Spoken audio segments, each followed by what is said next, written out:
Hi hello everyone, welcome to my channel. ఓం శ్రీ మాత్రే నమః.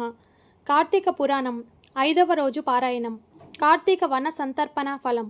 రాజా, మనం చేసిన పాపాలన్నిటినీ నశింపచేయగలిగిన శక్తి ఒక్క కార్తీక వ్రతానికి మాత్రమే ఉంది. కార్తీక మాసంలో విష్ణువు సన్నిధిలో ఎవరైతే పారాయణం చేస్తారో వారి యొక్క పాపాలన్నీ తొలగిపోతాయి. పారాయణ గ్రంథంలోని 10-11 అధ్యాయాలని పారాయణం చేసే ప్రతి ఒక్కరూ వైకుంఠానికి క్షేత్రపాలకుడు అవుతారు. ఈ కార్తీక మాసంలో ఎవరైతే తులసి దళాలతో గాని తెలుపు లేదా నలుపు గన్నేరు పూలతో విష్ణు పూజ చేస్తారో అట్టివారు వైకుంఠానికి చేరుతారు. ఈ కార్తీక మాసంలో హరిహరులు ఎవరి సన్నిధిలోనైనా సరే, ఏ పురాణాన్నైనా సరే ప్రవచించే వారు సర్వకర్మ బంధ విముక్తులు అవుతారు అంటూ తన ప్రవచనాన్ని కొనసాగించాడు వశిష్ఠుడు. కార్తీక వన సంతర్పణ. కార్తీక మాస శుక్ల పక్షంలో వనభోజనం చేసిన వారు పాప విముక్తులై వైకుంఠాన్ని పొందుతారు. కార్తీక మాస శుక్ల పక్షంలో అన్ని రకాల వృక్షాలతో పాటుగా ఉసిరి చెట్టు కూడా ఉన్న తోటలోనే వనభోజనం ఏర్పాటు చేసుకోవాలి.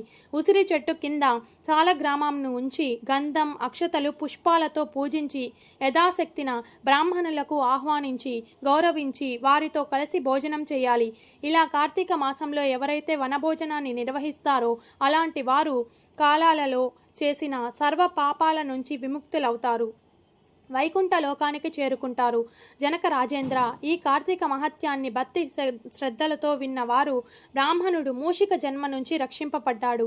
ఆ కథను చెప్తాను విను అని అంటూ చెప్పసాగాడు వశిష్ఠ మహర్షి. ఒకప్పుడు కావేరీ నది తీరంలో దేవశర్మ అనే బ్రాహ్మణుడు ఉండేవాడు. అతనికి పరమ దుర్మార్గుడైన కొడుకు జన్మించాడు. కొడుకు దుష్ట ప్రవర్తన గురించి తెలిసిన తండ్రి, నాయన, నీవు ప్రతిరోజు కార్తీక మాసంలో ప్రాతఃస్నానాన్ని ఆచరించి సాయంత్రం హరి సన్నిధిలో దీపారాధనం చేస్తూ ఉండు. ఈ విధంగా కార్తీక వ్రతాన్ని ఆచరిస్తూ జన్మ సార్థకత చేసుకోమంటూ చెప్పాడు. కానీ ఆ దుష్టుడైన బ్రాహ్మణ కుమారుడు తన తండ్రి మాటల్ని వినకుండా ఎదురు తిరిగాడు.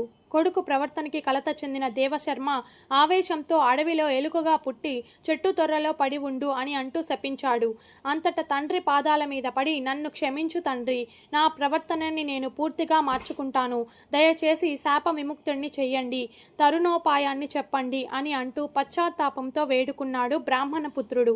చింతించకు నాయన, ఎప్పుడైతే కార్తీక మహత్యాన్ని సంపూర్ణంగా వింటావో అప్పుడే నీ ఎలుక రూపం పోతుంది అని అంటూ శాప విముక్తి ప్రసాదించాడు దేవశర్మ. దేవదత్తునికి శాప విముక్తి. తండ్రి శాపం కారణంగా అప్పటికప్పుడు మూషిక రూపాన్ని ధరించిన బ్రాహ్మణ కుమారుడు మహారణ్యంలో ఫలవంతమైన ఒకానొక మహావృక్షం వద్దకు చేరి ఆ వృక్షం యొక్క తొర్రలో దూరింది. అక్కడే జీవిస్తూ శాప విముక్తి కొరకు నిరీక్షించసాగింది. ఇలా కొంతకాలం గడిచిన తర్వాత విశ్వామిత్ర మహర్షి తన శిష్య బృందంతో కలిసి కార్తీక స్నానాన్ని ఆచరించి వచ్చి ఎలుక ఉన్న తొర్ర మొదలు ఎందు కూర్చొని తన శిష్య బృందానికి కార్తీక మహత్యాన్ని గురించి వివరించసాగాడు. సరిగ్గా అదే సమయానికి జీవాలను హింసించి పొట్టపోసుకునే ఒక కిరాతకుడు ఆ ప్రాంతానికి వచ్చాడు. విశ్వామిత్రాది తపో బృంద దర్శనం వలన పశ్చాత్తాపం కలిగింది.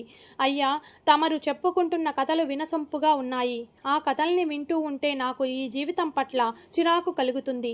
దయచేసి ఆ కథల్లో దాగి ఉన్న రహస్యాన్ని చెప్పండి అని అంటూ అడిగాడు. అతనిలోని వివేకాన్ని విరబూస్తుందని గ్రహించాడు విశ్వామిత్రుడు.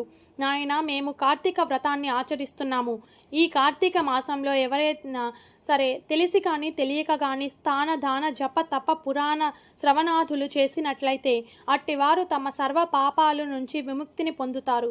ఈ వ్రతాన్ని భక్తితో ఆచరించే వాళ్ళు జీవన్ముక్తులవుతారు అని అంటూ కార్తీక మాస మహత్యాన్ని తెలియజేశాడు.